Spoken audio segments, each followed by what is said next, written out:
All right, we have made it.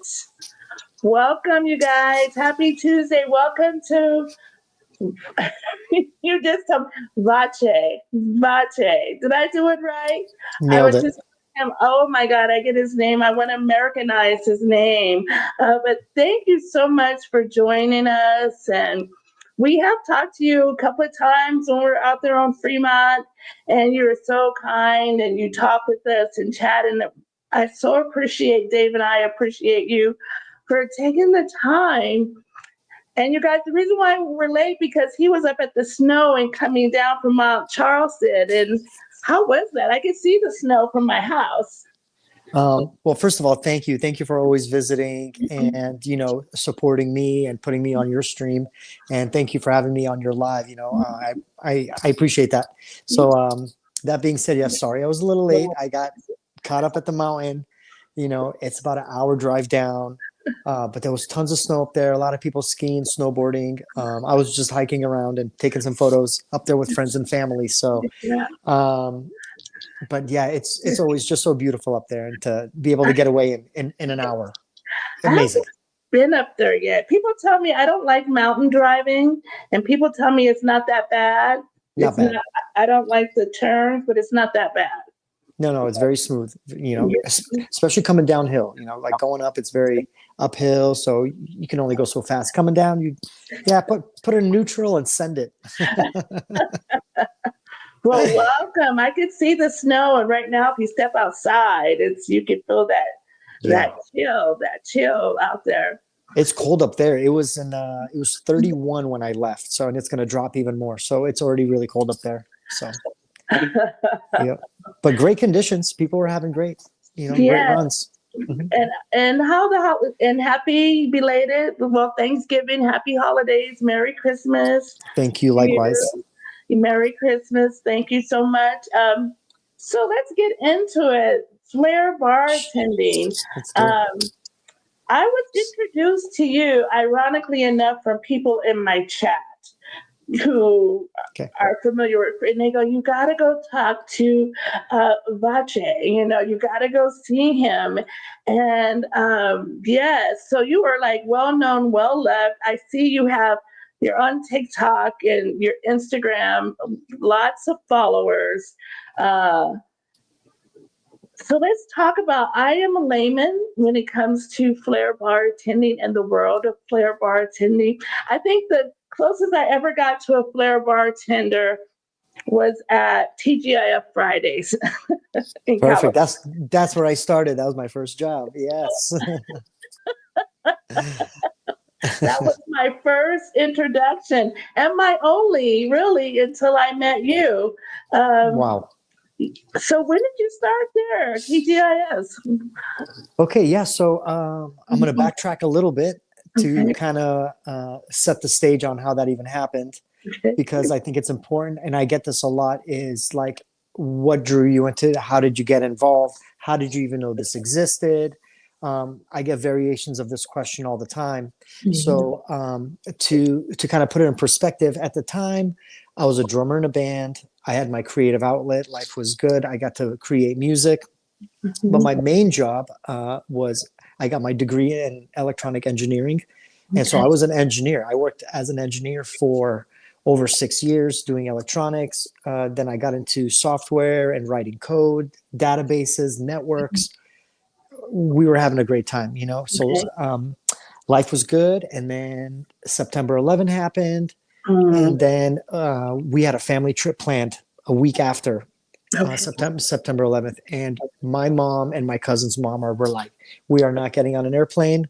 We're not going anywhere." But my cousin and I, we went anyways. We're like, we're going to Orlando. I lived in Massachusetts, so Okay. we're over the, like we don't want to be in the cold. We want to be in Florida.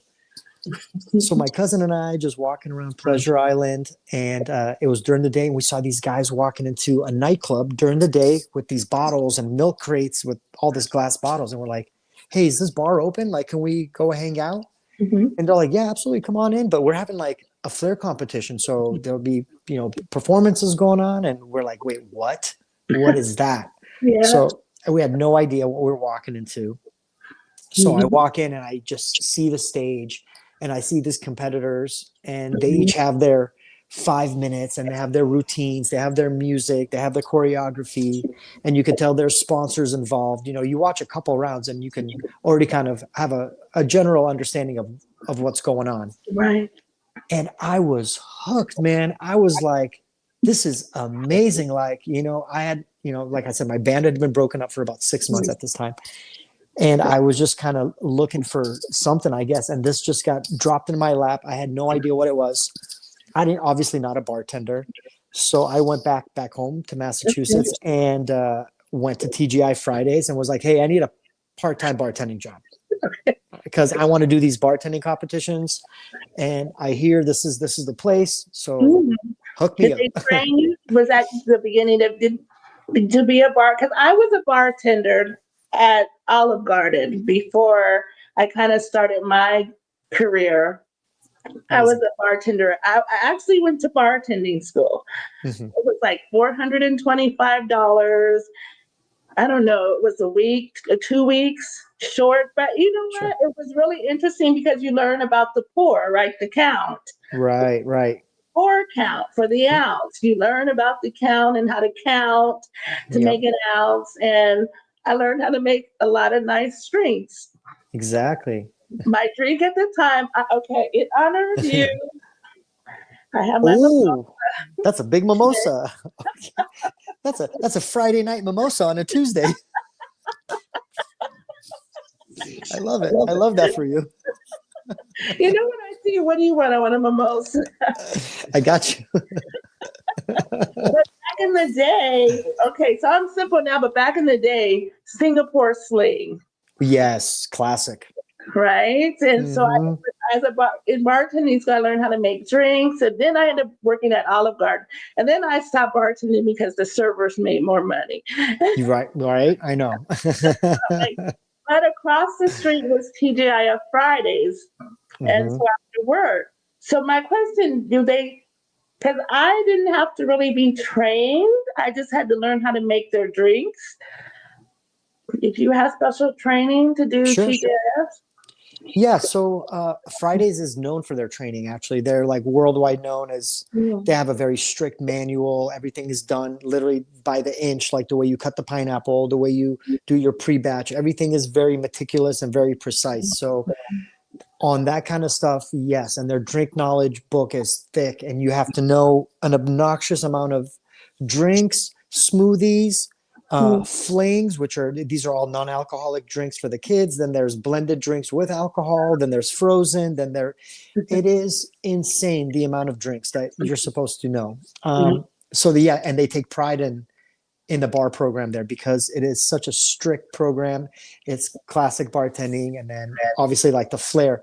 Yes. So Fridays taught me how to make drinks, and Fridays taught me the staff over there was absolutely amazing because all I knew and all I was practicing was flipping bottles. So I came in there just knowing how to flip bottles, but didn't know anything about service, didn't know anything about guest interaction or this or that. So they helped me so much, like to teach me how to bartend, how to, all the technical stuff I was learning on my own, how to do the pours, the counts, the flipping and everything. I'm practicing that on my own. So, right. Okay. Because I was going to ask you that because that's the part, because that's the hard part. Because even though you saw it when you went to Florida, can you do it? Oh, it is. It is. Can you do it? Endless hours, more than I would like to admit. I've lost friends, relationships. I've sacrificed all kinds of things for this career. It's no one should have to make these kinds of sacrifices, but it is what it is. And you get bit by the bug and you just want to create. It's like a musician, right? You give someone a guitar and they're like, that's a lifelong instrument. They can create on that forever. And it's the same here. You're like, well, what else can I do? Oh, a napkin. Wow. A straw, a garnish, a bottle. Like, what else can I play with? Right. So you get sucked into this creativity, like loop. And the more you do it, the more tools you get in your toolbox. So then the more you can create, the funner it becomes. the more addicted you get, and you're like, I don't think I'm ever going to quit this. This is like, like how I don't know if I can. But it's yeah, it's such a beautiful thing. It morphed into something way more than I could have ever imagined. Mhm. It became this thing that could have never even pictured or manifested, even if I wanted to. And that's the beauty in it. Well, let's fast forward because you see me posting his Instagram account, which is flying.v on Instagram. And that question I asked you earlier before we started, why flying.v? Tell Yeah. everybody. So I'm a very hyper guy. I have ADHD. I'm always flying around. I'm always doing this and that. So people always make fun of me for that. A lot of my hobbies and sports and interests involve things that fly, whether they're airplanes, paragliders, paramotors, flying discs, bottles, just like anything. And so it was just this fun name that I just came up with a long time ago. This was 12 years before I even posted my first bartending video. You look at my Instagram from when I had it before I started posting at Circa. Okay. At this time, I had been flaring for 19 years. All my like best competition years were behind me already. And you look at my Instagram, you wouldn't even know I was a bartender. Never mind a Flair bartender. It was just me, my dog, and my girlfriend at the time. And it was just like boring guy, you know. Yes. And I it want to just ask you a question about that, but sure. before House asks, he says he was a terrible college bartender. Uh, he goes, I specialized in close enough after 3 or 4 ingredients. It was close enough. Yeah, yeah. It gets a little overwhelming after like 4 ingredients, and yeah, some people are known to just throw things together. I call them assemblers. They're really good assemblers. So from TGI Fridays, I noticed that I was watching. If you guys check out his Instagram account, you'll see his brother that you have been a judge. And so, how did you take it to the next level? Did you start learning? I mean, the TGIF like competitions. How did your brother get involved? Okay. How did all this start happening? Yeah, so what happened was from TGI Fridays, the guy that used to be the guy there, his name's Joe the Rocket Pereira. He didn't work there anymore, but he was like the man. He was like really good at Flair. He went to the World Championships for that Fridays, regional, national. This guy was the man. Mhm. I didn't know him, and this is way before my time. So, of course, once again, the staff was like, "Hey, we got to introduce you to this guy, Joe. Like, you guys got to meet." So Joe and I met. We became really good friends. He wasn't flaring anymore at the time, but I was. He saw me flare a couple times, and I motivated him enough to come out to the park. And Mhm. so we would get together every weekend. I would get him out to the park, and we would flare, and it was just awesome. And then he was working at this other place called Kahunaville, about an hour and 20 minutes away from where we lived. And so we would go there once a week and go flip bottles. It was Tuesday night, college night, karaoke night. It was awesome. We put on Flair shows. It was great. And then so I had left Fridays, and Okay. and I was doing TGI Friday, Kahunaville now, just one day a week. And at the same time, competing, traveling, doing a little bit of like the East Coast stuff. I competed in Delaware for Coonaville. I went down to Orlando, to Tampa, did some competitions down there, and just got bit by that bug. And Mm. that's a whole nother world. There's the flair behind the bar, which Okay. is so entertaining, and it's its magic of its own. And then you have the competition world, and they're so separate. It's Okay. Competition more technical. yeah, exactly. Yeah, Okay. way more technical. There's more stuff going on. It's faster. There's music. There's more choreography. Whereas at the bar, it's all about the guest and the entertainment. And whereas on stage, it's all about you showing off what you've been working on and try to get all the points and win, obviously. So, So I learned that from your channel, your Instagram channel, there's two styles, European and Argentinian, or Argentinian, excuse yeah. my American accent. What's the difference? And are there So more styles? Yeah, you know what? There's multiple different styles. So we have like kind of like a European or like Argentinian. We have like American kind of styles where you know people just bring in bits of what was their foundation, right? So uh, my good friend Christian Delpech, like 19-time world champion, unbelievable. Like he is like the guy. He is the goat of all goats, right? And so he's from Argentina. So he inspired a lot of like anyone that has say like a Spanish background because he brought more of like a dance and flowy movement into it. Mhm. So that inspired and that you know Okay. took the next generation. So you got that, and then like the English were a little bit more like bottle tin, a little bit more like Proper. technical with like well proper could be a yeah proper and they wouldn't juggle where like more you know they would do more flash patterns with multiple objects where like the Argentinians like to juggle more. So there was some like technical differences here and there, but you know, and then there was the hybrids, people that would take some from here and from there, and then it's just like any other artist, right? You're going to create your own, you're going to take your influences, you know, you're going to take your inspirations, and then you're going to create whatever you can, Okay. whatever's in your wheelhouse. I mean, these moves are so hard to learn. Mhm. It takes hours and hours and years to perfect the smallest of moves. So and then you look around and you're like, well, what moves do I have in my toolbox? And then you put them together, you get combinations, and the combinations morph into their own things. So then that's how your style Yeah. gets born. So nowadays people don't really talk too much Okay. or like bring up the like whole style thing because the technical level has gotten so high. These kids are doing unbelievable stuff, and you know, you did touch on the competition stuff. My brother hosts this the third Mhm. year. My brother and Christian Delpech, the guy I was talking, his younger brother Rodrigo, another like 20-time world champion. He and my brother have been organizing this world championship for the past 3 years, or and it's Where's just it been held at? amazing. And where is it at? Is it in It's Vegas? it's always in Vegas. It's been at the Luxor all 3 years. It's been at the HyperX Arena. We do a live stream. It is Mhm. big. It's a really big event.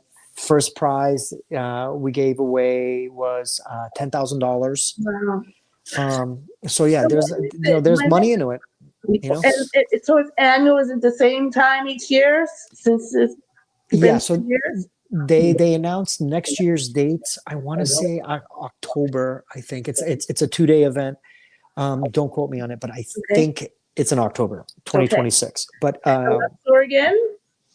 it's going to be at the Luxor again, yeah. Okay. And we're working on big money. There might be a really big high level special guest that might show up. I can't say too much, but Okay. No, don't give it away.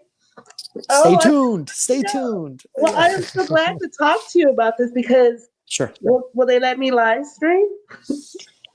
Yeah. Oh yeah. Yeah. Yeah. They will let you live stream. Yeah, you go in there. You know, I mean, it's a you know, I'm coming. they're also live streaming. So Okay, I'm um coming. I'll look oh, out for and I'll let people know in the chat and yeah, I didn't know, so I'm yeah. gonna come. So I'm sure Well, you will. I will keep in touch with you to find out as we get closer. for sure. And actually, if shameless plug, my other friend is she's hosting what we Mhm. call Flairioke. It's a flair competition and a Okay. night of karaoke. We raise money for charity. It's happening next week Oh, downtown. okay. It's happening at Cat's Meow. Oh, So if okay. you guys want to see a really, and I'll be judging once again. I've been Okay. judging this competition for the past Oh, 4 years. okay. So what night is that? Is it a weekend or is it a It tell it? is. Tell me. I Yeah. I'm gonna post it on my Instagram stories Okay. as well because she just tagged me in it. Okay. Lindsay, where are you at? Okay, Mhm. Flairioke. I'll just kind of just show you real quick. You probably can't read it, Oh, but I'm you looking can read. like, oh, I see it. Wait a minute. Monday, the 8th. Okay, this coming, okay, 8 to 12. Okay, this Monday. Yep, and Okay. it's a really good time. All the bartenders are Mhm. one of the things that they get scored on is how elaborate of a drink that you can make, and they make crazy drinks with Wow. amazing cups, and they like to give away bottles and all this stuff. So they make these incredible drinks that are obviously drinkable. They're not just for the competition, and then they auction it off, and all the auction money goes to charity. There's raffles. It is such a fun night. It is a really, really good time. The competition isn't as serious as some of like the big high level. It's just more about like the charity. And then, like I said, there's karaoke going on. There's people having a good time. Yes. I love the Cat's Meow. So you're going to be judging? Yes, ma'am. Yeah, I'll be judging again. Yep. Okay, starting at 8. Yes. Mm-hmm. I'm going to come and show because I love to see that. I just love your technique, which I'm going to show you guys. I got a couple of videos, but your technique is just, you're smooth as butter. I mean, Thanks. you're just amazing to me. Tobin asks, have you won any trophies? Tell us. Yeah, I have boxes stacked of. We used to have a wall. It was me, my brother, and my best friend Dario. We had this huge house, and the three of us lived together. And we had this foyer that was just wall to wall to wall to pillars to plaques hanging on the. Between the three of us, we furnished that place. Yeah, I don't display them anymore. I haven't displayed them in many years, so I can't show you. But they're in bins, a lot of bins in the garage, and they're just hanging out safe and sound. But yeah. So someone asks, Renee asks, how long did it take before you stopped breaking bottles? I still sometimes break. Accidents happen, and if you don't break, are you really trying hard enough? Come on, right? But at work, I won't rarely ever, unless something freak happens, do I break anything at work, because I'm not doing anything crazy at work. Most of the breaks come from trying crazy things or doing competition stuff. At work, you're doing what we call working flair instead of exhibition flair, which is an exhibition flair. There's very little liquor, so you can do all these rotations. You can have more fun. You can juggle them. Whereas working flair, if you have a third of a bottle or a half or 3/4, you can't rotate that. It's going to spill. So you have to do all these other movements, a little bit more flowy. Yes. So let's show one. Let's get to our first video, you guys. I want to share. This was okay. Where were you at, Vache? Where you at? It was like a competition. Do you remember this location before I play it? Yeah, this was in Indianapolis. This was a big food competition. So there was all kinds of food going on at this event. And then they were hosting some like speakers and people getting on stage and doing some demonstrations and things. So what I was doing was like 4 times a day, I would get up and, just rotate between 2 drinks, make these 2 drinks with flair and kind of talk about the whole process of flair and just crafting a cocktail. And then this woman she was there with her company and they had a podcast as well.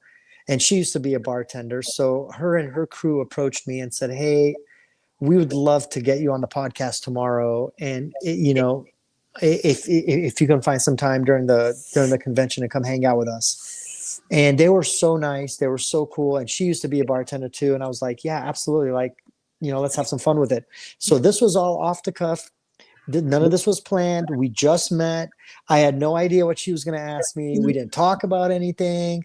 We literally walked to the Tito's trailer and we're like, we're taking over this trailer. We're going to make a video. They're like, what are you guys going to do? We're like, we don't know. All right, yeah. Let me play it. Let's play. First try. How about I show you the little whirly move now? You kind of like. So you're just going to hold it in your left hand. We're not going to throw it. So just spin it around your head. We're just going to put it into our right hand. So your right hand's going to be here. Throw that bottle in a circle. Yeah, and then don't grab here. We're going to grab the body, okay? So it's just going to go like this. And then I'm going to put about this much in and then just go along the edges. And just swirl around. And just kind of swirl around. And just let it set. And then once so you get that'll it. stay. We're here. Left hand. We're starting in the left hand. And then you're going to we're just going to pass it in around your right. this. Yeah. So reverse it. Back down for pin and reverse. So from here, left, passing back right. to here. Wait, stabilize. Go ahead, pull it out.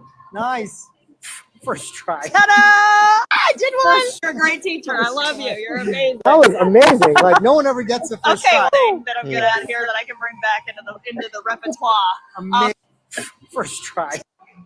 How about I show you the little whirly move that you Yeah. Are you just gonna hold it in your left hand? And it doesn't work for me. We're not gonna throw. Okay, there it is. That's funny. And that genuinely happened. It was first try. I was like, are you kidding me? Like, of course she didn't. Like, it was just, yeah, it's perfect. Yes. So see, as a bartender, we didn't never do. I never did any of that kind of stuff. But just to, oh just my a little God. bit, just a little bit to, I'm not taking extra time. I'm just saying this. Right? Hey, how you doing today? Oh, you're gonna have vodka cranberry. What's your husband drinking? Blah blah blah blah blah. Like you can. There's service, there's flair. You don't have to stop everything and put on this elaborate show. And I think that's where flair bartending sometimes gets this like negative, like view is like, oh, I was waiting like 12 minutes for my rum and coke. It's like, well, maybe you just went to the wrong flair bartender. You know what I mean? I think, especially in the beginning when we get into it, we want to show what we got. We want to, display what we do. So, and just like everything else, as time goes on, as you refine your craft, less is more is what we learn, right? I mean, it's true in everything in life. And same with flair. You're like, oh my God, I was so overdoing all of that, like, because people don't know. They don't know. B, they don't understand. If I do more than a whirly twirl, if I do all these crazy combinations and I'm bumping, misdirecting, slapping left and right, Karen is not going to understand what I just did. Right. So it doesn't matter. What matters is Karen's experience, the way I greet you, the way I push the drink in front of you, and say, hey, good luck in the casino or something, right? So it's the flair is just part of it. It's a touch. It's literally the cherry, Whereas in the beginning, a lot of flair bartenders try to make it the whole sundae. They they try to overwhelm you with the flair, and it can become overwhelming. It can become too much. People are like, I just wanted a drink. I don't understand what's happening. This is cool. I like it. I don't know what's happening. And you get that. So you're like, okay, I did something wrong there. So the question for you, Ron B, asks, what is the most challenging drink for a bartender to prepare? Challenging? I don't think anything's challenging. You depends on your bar and like your setup. For example, for me, I work at an outdoor bar with plastic cups. I don't have mint. I don't have double strainers. We don't have crazy garnishes, ingredients. We have nothing. It's just a basic party bar. Hey, how you doing? High fives, Jack and Cokes, Long Islands. Let's go. Yeah. So I literally have nothing difficult to prepare. That's at like anything. Back to the Singapore sling. Right. So Singapore sling was kind of heavy. Then you had any of these like smoothie drinks or ones that involve like ice cream, like we had one at Fridays where I had to take a big glass upside down, then do the Hershey swirl, then the ice cream, then the blender. I mean, this drink took you like 5 minutes to make. Not that long. I'm exaggerating, but yeah. So there's some labor intensive drinks like that. Luckily, I don't have them anymore. But I would say maybe like a Ramos gin fizz. Okay. Because you have to dry shake it, then you have to dry shake it again, then the egg white keeps shaking, more shake, and you have to create this foam of head, and then you have to pour it slowly, and it just like you can't cut corners because there's only one way to get that thick foam that's supposed to rise, and the way it rises out of the glass, it's like the whole allure of the drink. Okay. So like you can't fake it, all right, damn, I gotta, here we go. Once again, a drink I can't make at my bar, because we don't have egg whites. Yeah. So, I go to some of these bars, and now it's all the smoke, it's the smoke. And then I went to another bar and they do the bubble with the gas and all these, they pop it and whatnot. And is that like mixologist kind of stuff? Is that, and it's not so much flair, but is it a mixologist kind of thing? Yeah, they all serve a purpose. There's molecular mixology. There's, like the bubble guns. Those, you could get different flavors. So it could just be like that little touch on top of a drink that adds maybe like a hint of cherry or something, depending on like what you made. Same with the smoke. People are smoking with like different kinds of wood. They're using different things. And I think the smoking thing's a little overdone. And then when they do it, I think, they like, if you leave it on there too long, it becomes a chimney. And I can only do light smoky. I can't Like do smoking. yeah. Yes. Yeah. Yes. But that's personal. It's Okay. not saying it's bad. It's just, Yes. there's yeah. So, how did you? Were you always from Vegas? Did you migrate to? Well, no, you said Massachusetts, right? With Mm-hmm. the TGI Friday. So, Yep. how did we migrate to Vegas and then into Circa and all that Sure. kind of a thing? Okay. Perfect question, because this week is exactly my 22-year anniversary that I moved here. Congratulations. Thank you. Yep. Yeah, it was the week of Thanksgiving, and I came from Massachusetts. I did an interview at the Rio, Mhm. and so they were hiring Flair bartenders from all over. They wanted all their bars in the Rio property to be Flair. They were Okay. known already for Voodoo Lounge. Voodoo Lounge had some of the best Flair bartenders in the world up there. So they were known for that, and they wanted it more property wide. So they were doing this hiring. A bunch of people were auditioning. It was crazy, and so that's how I got my big shot. Okay. And so I came to the Rio. About a year and a half into the Rio, I got asked to audition at Carnival Court outside of Harris. Mm-hmm. Number one Flair bar in the world. The level of guest interaction, the genius, the comedic Okay. intelligence of that place, the level of service, you've never seen anything like that before. And to be a part of that, and to learn, and to create, and to add, and to be part of that machine is the highlight of my Flair career. Like hands down, it's just like Carnival Court is epic. And it's still there. I go there sometimes Mm-hmm. on Wednesday night, and I kind of see them a little bit, but I'm more looking at the band. But you know what? Yeah. Maybe tomorrow when I head down there, I'm gonna have to focus and just Yeah. look at those bartenders, because really, I Mhm. didn't know. Wow. Well, thank Yeah. you for sharing that about the Carnival Bar. Yeah. Okay. Carnival was magic. And I worked there for 15 years, Mm-hmm. up until the pandemic. And then I was going to do conventions, and Circa was opening up at the same time. So Circa called and said, "Hey, can you help us open? You know, you and your brother, if you can, anything Mm-hmm. you can do to help us, or if you guys want to work here full time, or however you want to do it." It's like, Nice. so it was, I was like, and at the time I was like, well, yeah, I have this other job, conventions is about to start. This brand new property opened up, Caesar's Forum Conventions. And I'd been working on that interview for months. I finally got that job. I'm like, yeah, that's going to be my priority. I'll help you guys. But just so you know, they're like, yeah, no, we understand. Cool. And it was just this thing that just kind of happened. And they both opened the same week. And then a few months later, uh, a lady posted a video on her TikTok of Okay. me at Circa, which blew up. And Mm. once again, I have no social media at this time. So people find, and she didn't have my TikTok, or she didn't have my name, nothing. It just through people recognizing me from the internet. That's how other people found out about this video. Mm. And so I guess they went to my TikTok, and there's just one video of me with my dog riding to the dog park on an electric unicycle. And they're like, no, that's not him. That's not the bartender. Like, it's just this normal dude, and he's taking his dog to the park. That's the one. That was the only video, and it's still on my TikTok. It's the first video on my TikTok. So you guys can go scroll all the way to the bottom, and you'll see all the comments. And people were like, "Nah, that's not him. Hey, bro, if this is you, make videos, make videos." And it was all these like amazing comments. I was like, wow. I was Right. like, I never seen anything like this before. So I was like, no, I don't do social media. Like I said, I was the boring guy with a girlfriend and a dog. Mm-hmm. I was like, no, whatever. And Yeah. and by now I left Carnival. In my mind, I'm like, Flair's in my rearview mirror. You Mm-hmm. know what I mean? Yeah, like, yeah, I'm Yeah. working at Circa, but like I said, just in my mind, I was already kind of packed that bag. Right. So, and then I let that kind of settle for like a week or 2 weeks. And then I was like, you know what? 25 videos. I'm going to make 25 videos. That's it. Whatever happens. And then I'll decide if I choose to quit or continue. Right. And yeah, 2 weeks later, I started. I had no idea what I was doing.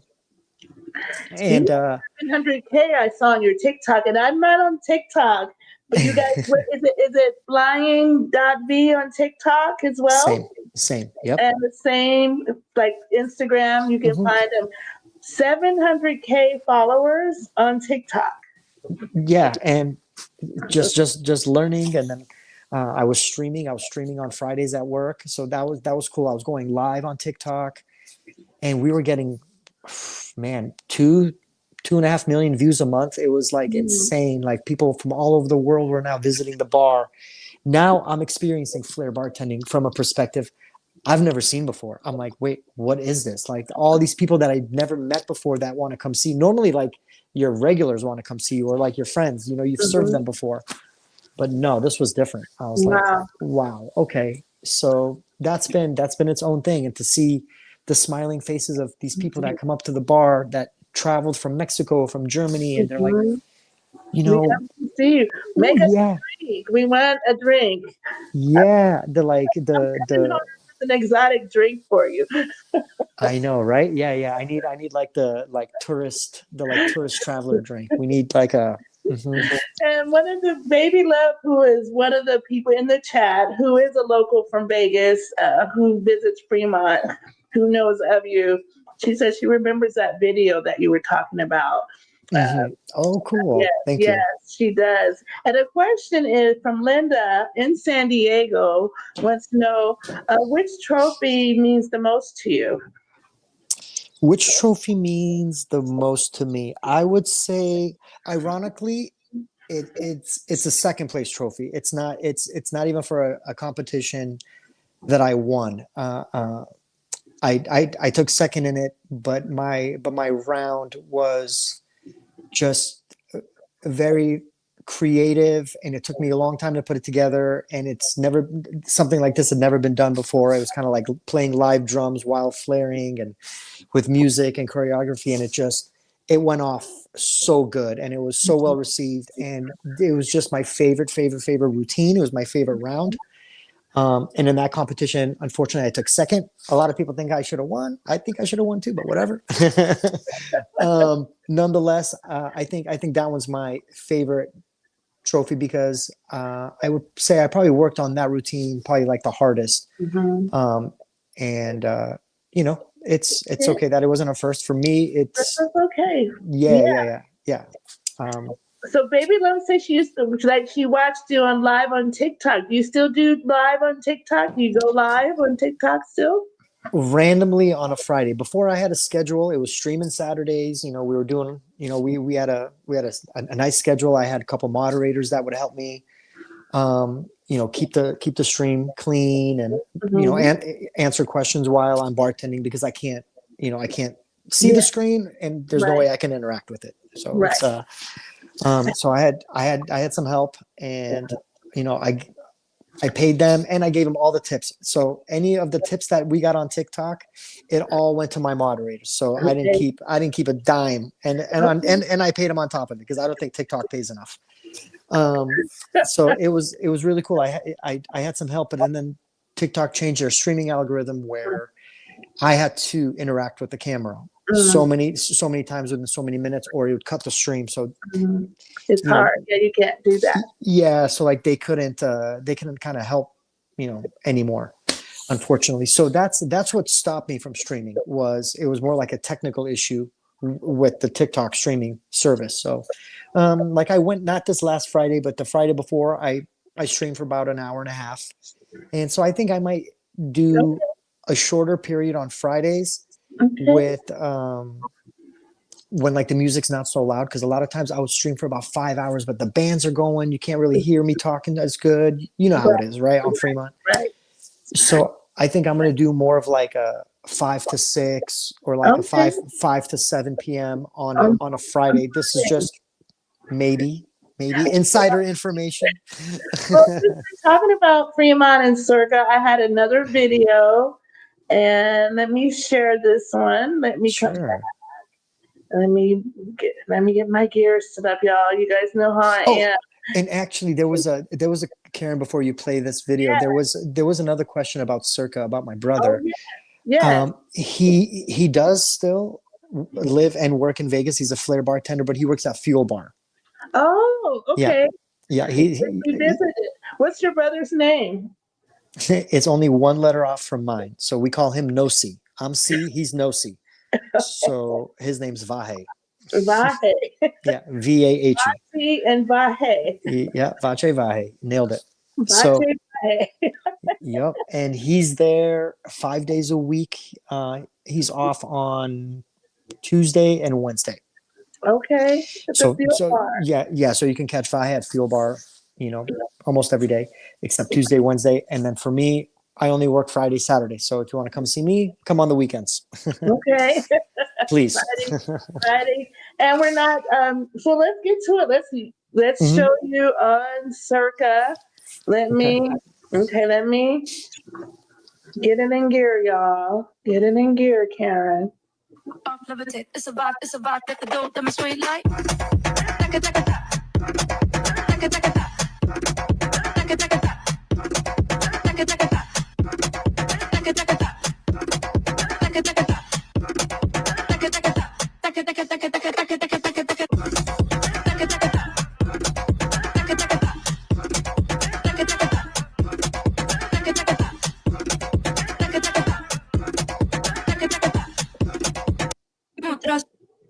Smooth. Thank you.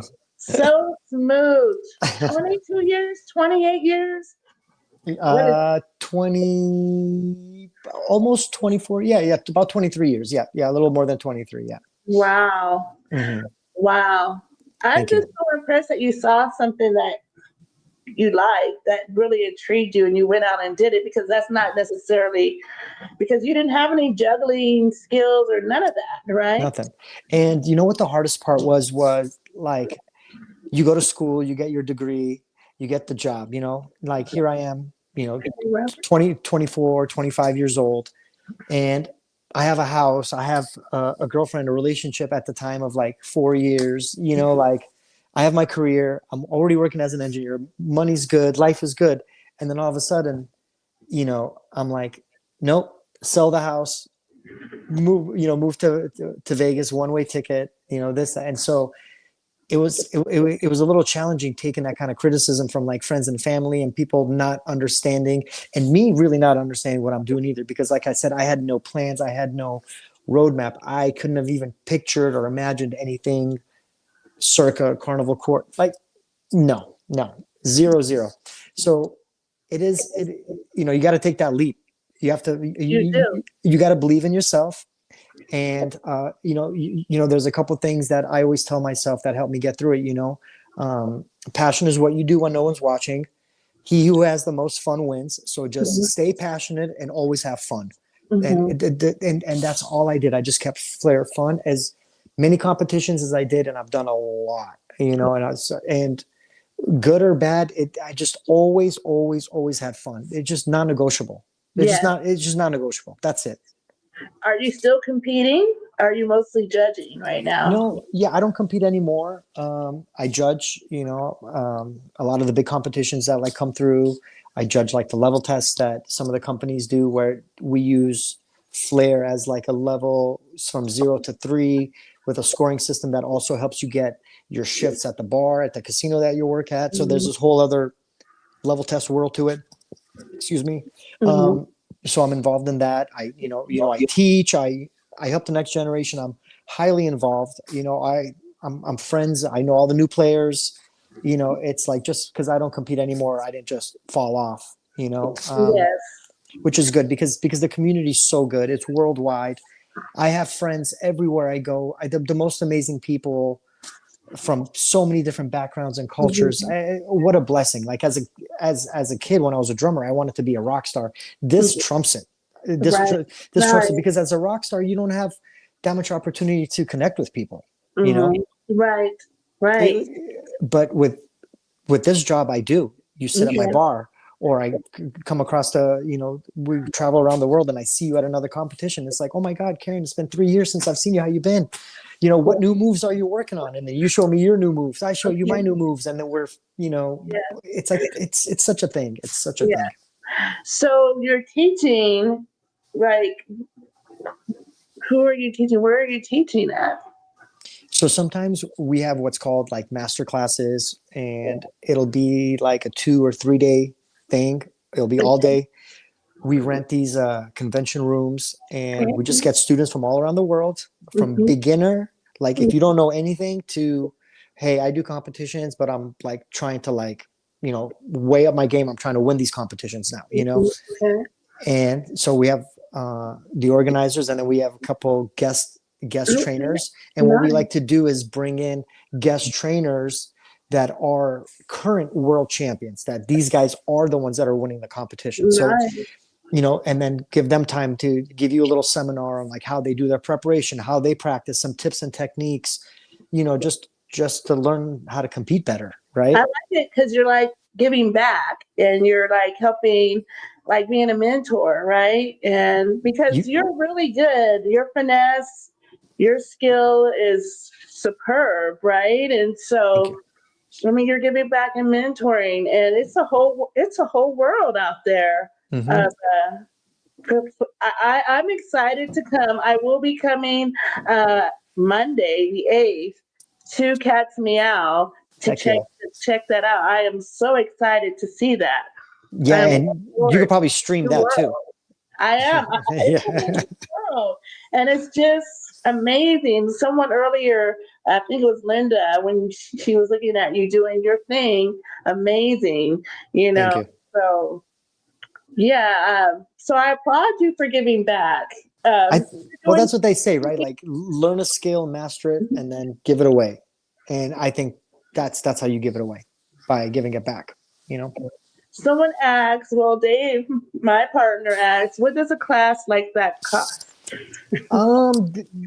Depending on how long it is and where it is and things like that, they could be anywhere from, say, like $200 or $300 upwards to, I think, I'm not exactly sure how much Flair Camp costs, but I want to say maybe around $1,200.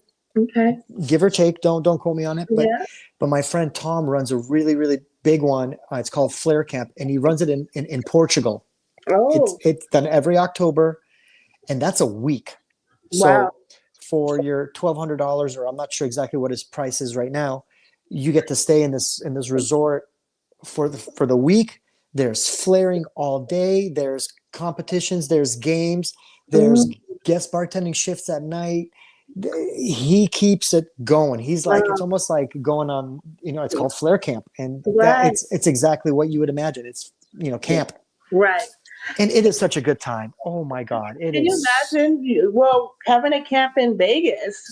Do you do some of your teaching in Vegas? I could just imagine a week in Vegas. Yeah. So, and that's what, once again, my brother and Rodrigo do, is like, they have the master class. It's 3 days. Okay. That one is done in Vegas. That being said, I have been talking with Tom, because Tom is one of my best friends for my whole career. In addition to the one in Portugal, he's going to do that every October, and then in the springtime, he's going to pick a different location around the world to have another Flair Camp. Okay. The first one he's trying to organize is 2026 at Circa. So he's trying to do a Vegas one. He's literally what you just said, like a Vegas Flair Camp. He's organizing that right now with our COO as we speak for springtime 2026. So, because I can, the bars. Have you gone out? Have you seen the bars on Fremont East? I call it the bar crawl row. Have you been in those different little bars there? Oh yeah, like Griffin, all those guys down there. Yes. They should invite you in to do a guest. You should become a guest bartender. People not to work in there, but to bring some flair to their establishment. For sure. We do something like that. It's called a pop-up. And so people do hire me for pop-ups or shows or demonstrations, where they'll be like, hey, can you come, work my bar for 2 hours, 3 hours, whatever, or whatever they want. And so that is a really cool thing. Smart. That kind of stuff opens up. You get to do private parties, events, conventions. So Flair bartending has opened up the craziest doors for me, and the people that I've met, that's all of it. Like I said, better than being a rock star. I would much rather take this. I don't know. Hal says perhaps a masked bartender. I don't know if we caught the tail end of Bass. The Oh, surgical masks are yeah. I mean, cops and robber masks. well, the original video that went viral was I did have a circa Oh, mask on, so maybe that's what. oh. Perhaps, I don't know.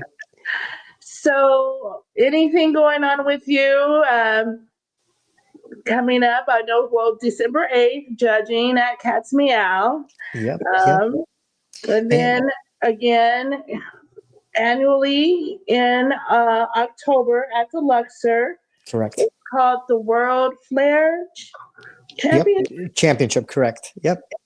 and you judge then. I will be judging that one too. Yep.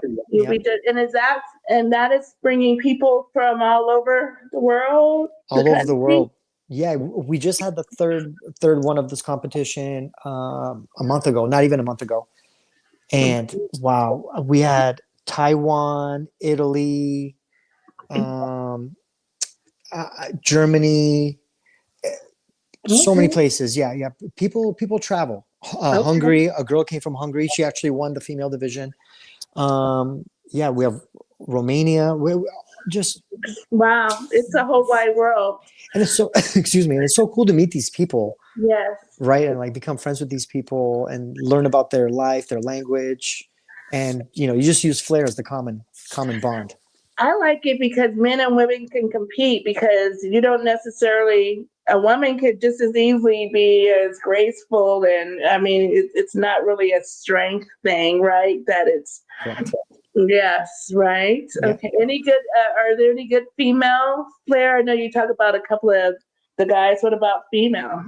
Oh yeah.